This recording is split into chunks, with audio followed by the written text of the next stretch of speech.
Assalamualaikum warahmatullahi wabarakatuh. Pemirsa, selamat datang dalam acara spesial talk show Sultan TV bersama saya, Dery Odeng.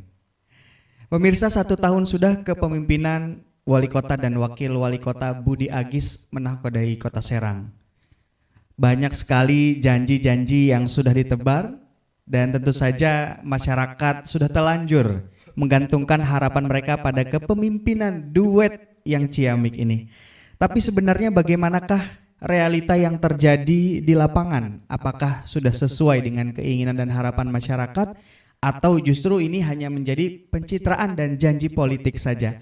Kita akan bahas hari ini dari sudut pandang legislatif dan bersama Ketua DPRD Kota Serang, Bapak Muji Rohman. Assalamualaikum Pak Muji. Iya, bagaimana kabar hari ini Pak? Alhamdulillah baik. Wah, luar biasa sekali. Terima kasih Pak sudah hadir hari ini. Ya, sama-sama. Tadi kita sudah bicara belak-belakan nih Pak. Ya. Kalau dari sudut pandang Bapak nih, kami ingin pastikan dulu nih. Untuk nilai kinerja dari duet Budi Agis 1 sampai 10, ratingnya berapa Pak? 7 lah. 7 Pak ya. Kenapa itu Pak diberi 7? Kenapa tidak 9 mungkin? Ya, karena memang kami realistis.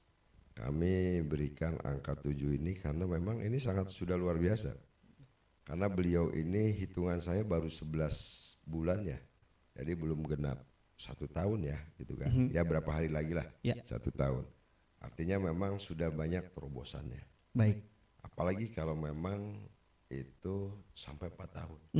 Mungkin kalau angka 10 itu bisa lebih. Bisa lebih Pak ya. Luar biasa. Jadi Pak Muji kasih nilai 7 nih. Kalau dilihat dari nilai matematis 7 ini sudah mendekati sempurna ya Pak ya. Ya. Tapi kalau menurut Anda sendiri Pak, mana-mana sih program yang sudah dijalankan secara konkret dan juga mana yang masih nol besar? Ya, tentunya pada waktu proses pelantikan setelah terpilih Budi Agis di DPRD itu membuat peraturan Perda yaitu RPJMD. Ya. Ada beberapa program Pak Wali Kota, ya salah satunya ini untuk perubahan wajah daripada pusat ibu kota provinsi, Baik. yaitu Kota Serang. Beliau karena memang tujuannya itu adalah bagaimana kelihatannya Kota Serang ini sebagai pusat daripada ibu kota provinsi, jadi merubah, mempercantik daripada di kota-kota dulu. Ya. Nah, tentunya seperti yang saya sampaikan, itu ada yang mungkin orang juga sangat pesimis ya dengan adanya Royal baru, Ya. ya kan? Ternyata beliau itu bisa dilakukan. Memang menggunakan dana pada waktu itu ada instruksi Presiden nomor 1 tahun 2025 mengenai efisiensi. Itu pemangkasan semua perjalanan dinas Mamin termasuk di DPRD waktu itu kami juga menyerahkan efisiensi itu hampir 10 miliar gitu kan untuk mendukung program beliau. Kemudian yang keduanya gitu kan, ini kan Kota Serang sekarang menjadi pioner di Provinsi Banten, yaitu adanya manajemen talenta, ya kan. Jadi di sini manajemen talenta ini memang yang mengedepankannya SDM. Ya. Pak Wali itu bila mana membutuhkan di OPD tersebut, mereka sudah siapkan 1 sampai 5 orang sampai 8 orang. Siapa yang siap dengan ranking nilai tertinggi, ambillah oleh beliau Pak Wali. Jadi tidak menggunakan open bidding lagi, yang tentunya Pak Wali juga memahami, karena memang Kota Serang ini harus beda dengan kota-kota yang ada di Provinsi Banten, gitu kan. Kemudian yang ketiganya, gitu kan, program visi misi dari Pak Wali Kota, saya harus berbicara realistis. Kalau memang itu jelek atau memang kurang pas, saya harus sampaikan juga. Adanya pemikiran beliau Budi Agis ini mengenai bagaimana akhlak terutama dengan kepercayaan daripada agamanya masing-masing, gitu kan. Dipupuklah dari usia dini namanya ada program Serang Mengaji. Baik. Ya, salah satunya adalah Pak Wali juga mungkin melihat daripada hasil survei yang dilakukan oleh beberapa lembaga bahwa tingkat pembacaan huruf Arab ini Al-Quran ini di Kota Serang nih rendah. Sehingga salah satunya terobosannya untuk bagaimana program ini Serang Mengaji. Kemudian yang terakhir yang sangat fundamental yaitu adalah penghapusan pajak bumi bangunan yang nilainya 50.000. Jangan lihat dari 50.000-nya. Memang 50.000 itu adalah untuk satu wajib pajak. Tapi kalau dikalkulasikan dengan puluhan ribu, dengan ratusan ribu, ya tentunya ini akan uang itu akan banyak. Ya saya lihat itu. Kemudian saya terus terang aja Pak, di daerah lain, di kabupaten kota, itu TPP di PNS itu dipangkas. Betul. Tapi di Kota Serang tidak. Wah, luar biasa ini. Bahkan di Kota Serang mereka yang tidak diangkat menjadi ASN paruh waktu P3K, pemerintah Kota Serang melakukan robosan, jangan sampai berhentikan atau dirumahkan. Silakan dengan adanya pendapatan sekian, honor sekian, mau silakan. Kalau tidak mau ya itu adalah persoalan lain gitu kan. Saya lihat ada beberapa program yang saya sampaikan tadi itu sangat luar biasa. Bahkan di 2026 ini ada yang sangat memang luar biasa juga. Pembangunan nanti direncanakan itu alun-alun. Nah, ini menarik Pak. Tadi Bapak sudah membahas mengenai Royal Baru, dan ini ada rencana revitalisasi alun-alun.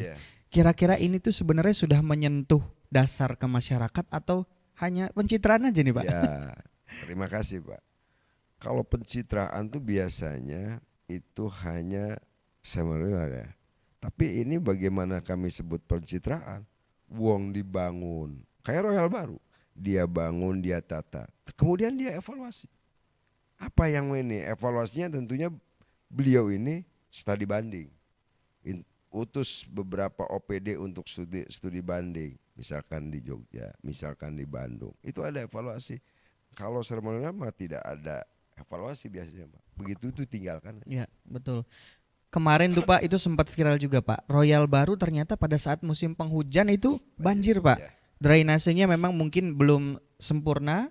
Lalu banyak masyarakat yang komen, wah ini drainasenya gimana? Bagaimana nih Pak Bapak melihat pembangunan Royal Baru tapi sempat kena banjir juga? Saya kan sampaikan tadi, karena memang Budi Agis ini bukan hanya ngebangun saja. Jadi setelah dibangun itu dievaluasi. Jadi memang kalau banjir kemarin itu dievaluasi dari mana ini sumber air ini kan. Satu memang keluarnya dari damkar ya gitu kan, karena jebol itu kan. Keduanya memang resapan air ini ternyata kecil. Baik. Sehingga akhirnya diperbesar dan alhamdulillah sekarang sudah membaik ya Pak ya. Tinggal ini PR-nya sampah nih Pak, masyarakat yang masih kurang peduli dengan Royal Baru. Mudah-mudahan ini nanti bisa lebih baik nih masyarakat Pak ya, karena tempatnya sudah bagus. Tinggal kita sebagai masyarakat yang menjaga. Betul. Lalu kalau dari penggunaan APBD sendiri Pak, ini dalam setahun terakhir menurut Anda apakah ini sudah banyak terserap untuk pembangunan infrastruktur atau belanja birokrasi Pak? Ya. Saya lihat memang di Kota Serang ini masih untuk belanja langsung dan tidak langsung ya gitu kan. Artinya memang untuk infrastruktur masih kecil, masih kecil. Tapi di sini memang tidak mengurangi semangat daripada wali kota, wakil wali kota dan DPRD. Terus kita mengarahkan agar bagaimana sehingga seimbang Pak. Tidak 60-40 gitu kan. Kemudian kalau ini kan sebagai lembaga kolaboratif Pak ya, antara DPRD dan juga pemerintah Kota Serang. Sejauh ini bagaimana sih wakil wali kota dan wali kota itu sendiri merespon apa yang direkomendasikan oleh DPRD? Apakah cepat diakomodasi atau justru jalannya masing-masing Pak? Ya, Kalau DPRD memang kan fungsinya ada 3 tugasnya, controlling, budgeting, legislasi. Ya. Ya, ya apa yang memang di DPRD itu usulkan tentunya tidak keluar dari koridor visi misi wali kota, kemudian juga daripada pemerintah pusat, Ya. gitu kan. Dan kalau memang itu belum terrealisasi, biasanya kami melakukan rapim, rapat pimpinan. Kemudian dengan Pak Wali Kota, kita undang Pak Wali Kota, gitu kan. Kita undang, bahkan pada waktu penyusunan RPJMD, Ya. kita undang Pak Wali Kota, gitu kan. Nih, kalau Anda melakukan ini akan mengakibatkan begini. Baik. Ya. Berarti sejauh ini cukup kooperatif ya Pak ya. Ya. Nah, kalau berarti begini, kalau seandainya memang kolaborasi ini sudah berjalan dengan maksimal, tapi Kota Serang ini masih disoroti dengan masalah klasiknya Pak. Nah, Seperti kita ketahui pengangguran, Ya. masalah sampah, banjir. Menurut Bapak apa yang beda dari kepemimpinan saat ini dan sebelumnya? ya. Jadi kalau pemimpin itu punya strategi dan kemudian masanya. Ya. Ya. Artinya pasti akan berbeda Pak, gitu kan. Ada strateginya mungkin pada waktu pembentukan Kota Serang, Ya. baru penataan birokrasi terlebih dahulu dibanding daripada infrastruktur, gitu kan. Kemudian keduanya saya melihat juga karena memang ini wali kota dengan wakil wali kota ini masih muda. Betul sekali. Jadi perbedaan ya tenaganya juga dengan yang dahulu, bedanya itu tenaga Pak, gitu kan. Semangatnya itu sama untuk membangun Kota Serang. Cuman bedanya memang beliau lebih spirit lah karena masih muda itu kan. Berarti sangat dibutuhkan nih Pak spirit Pak ya. Ya. Kalau kita lihat-lihat memang Kota Serang ini akhir-akhir ini sering trending di media sosial Pak. Ya. Tanggapan Bapak ngelihat Kota Serang ya, dulunya mungkin orang nggak terlalu tahu Serang Ya. gitu kan. Sekarang setiap kita buka Serang wah bermunculan Ya. tuh Pak. Tanggapan Anda gimana Pak? Jadi saya bilang kan tadi kan ini kan masanya. Ya. Kalau dulu saya kan sudah 4 periode Pak Mhm. di DPRD. Dulu itu yang namanya medsos itu tidak dalam kehidupan atau pekerjaan itu tidak 80%. Mhm. Tapi kalau sekarang orang mau berbuat apa-apa kan itu Iya.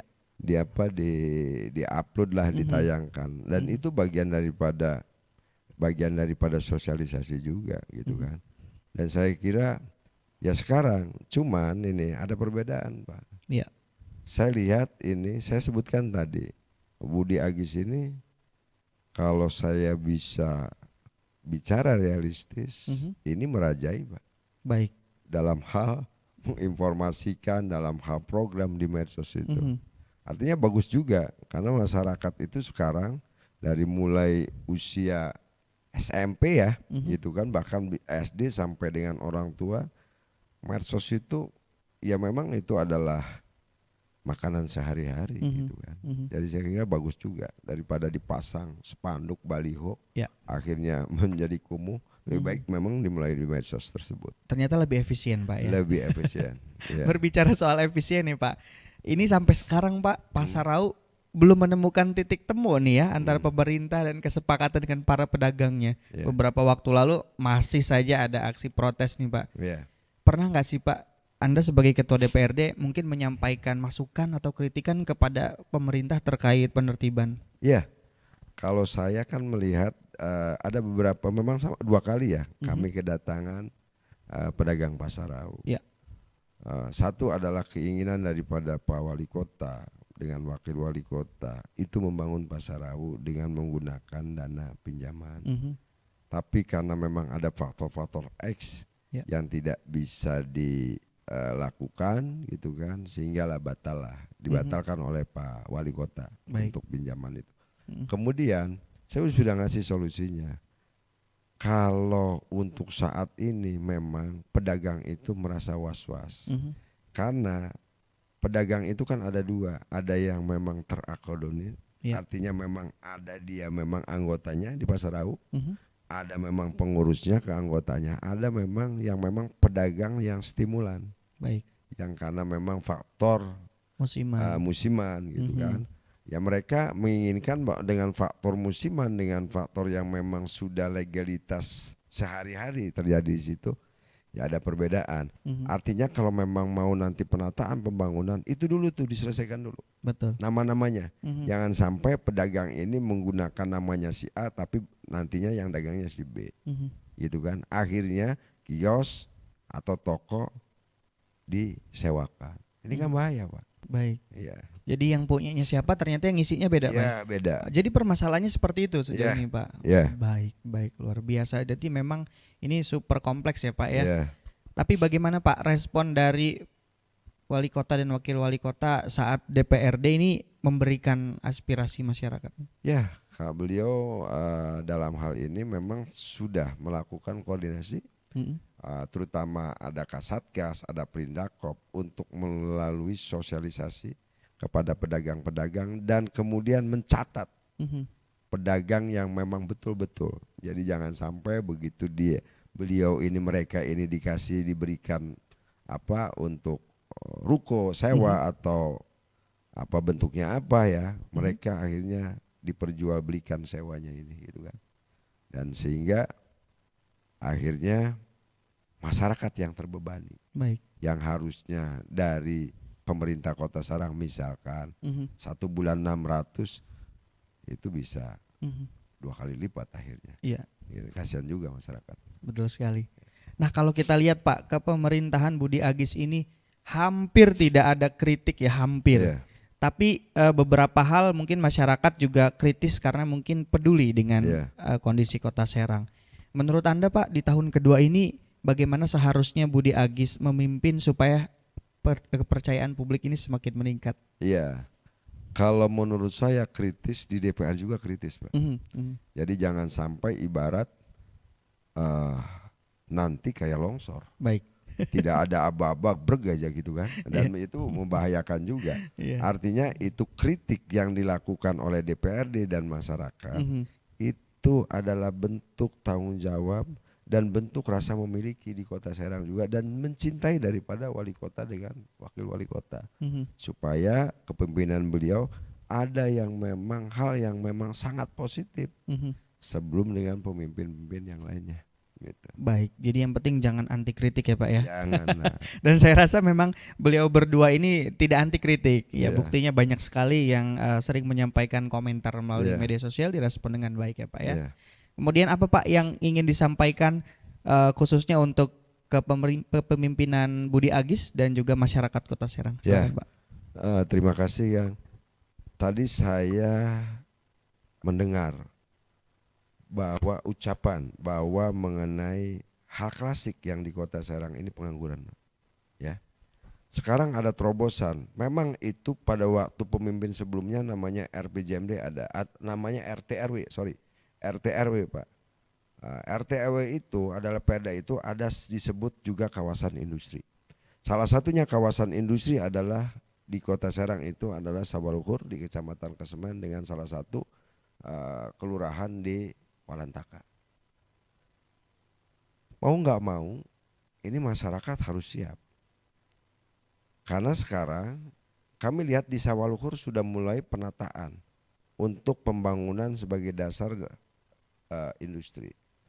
Dan kami lihat pada waktu yang bulan kemarin dihentikan karena memang izinnya itu belum terpenuhi. Sekarang Pak sudah komplit, sudah lengkap izinnya, artinya masyarakat mendukung. Apalagi wali kota sudah mengeluarkan peraturan wali kota bahwa akan dikedepankan tenaga kerja ini 80% dari tenaga lokal. Maksudnya untuk supaya paling tidak mengurangi angka pengangguran ini. Tapi kalau memang kita tidak mau berubah dari mana, gitu kan? Jadi saya harapkan masyarakat di Kota Serang, ya, media, aktivis, kemudian DPRD, tokoh masyarakat, ayo kita sama-sama kita sukseskan mengenai pembangunan di Kota Serang, khususnya untuk penyerapan tenaga kerja. Gitu. Baik, terima kasih Pak Muji, luar biasa sekali. Ini kita jadi lebih banyak tahu lagi, khususnya mungkin pemirsa Sultan TV dan masyarakat Kota Serang. Jadi bagaimana kolaborasi yang terjadi antara DPRD dan juga pemerintah Kota Serang dalam membangun kota tercinta ini, Pak ya. Mudah-mudahan ini kolaborasinya bisa terus terjalin dengan baik. Amin, amin. Kemudian juga masyarakat menantikan ini banyak gebrakan-gebrakan baru, Ya. khususnya tadi yang sudah disebutkan oleh Pak Muji Ya, sendiri. satu lagi ya. Ya. Ya. Karena memang beliau ini Budi Agis ini baru 1 tahun, Baik. tentunya masih banyak Mhm. yang memang masih ada kekurangannya. Ya. Kita berikan waktu dan ruang kepada beliau untuk memikirkan, kemudian melakukan, seperti jalan-jalan yang masuk-masuk di lingkungan-lingkungan. Mhm. Banyak telepon, banyak di medsos bahwa masih banyak jalan yang berlubang. Betul. Insya Allah bertahap kita akan selesaikan, dan kemudian kita akan anggarkan sesuai dengan pendapatan asli daerah. Insya Allah ini akan selesai. Luar biasa sekali. Itu ya untuk masyarakat Kota Serang, langsung dari Pak Muji bahwa ini akan segera diperbaiki semuanya. Jadi yang kemarin-kemarin rame, jalannya rusak dan sebagainya, mudah-mudahan tahun ini bisa terrealisasi. Amin. Sekali lagi terima kasih Pak Muji sudah hadir di studio kami, dan juga pemirsa terima kasih telah menyaksikan spesial talk show bersama Sultan TV hari ini. Jangan lupa saksikan tayangan-tayangan lainnya hanya di Sultan TV. Saya dari Odeng mewakili seluruh kerabat kerja yang bertugas pamit undur diri. Wassalamualaikum warahmatullahi wabarakatuh.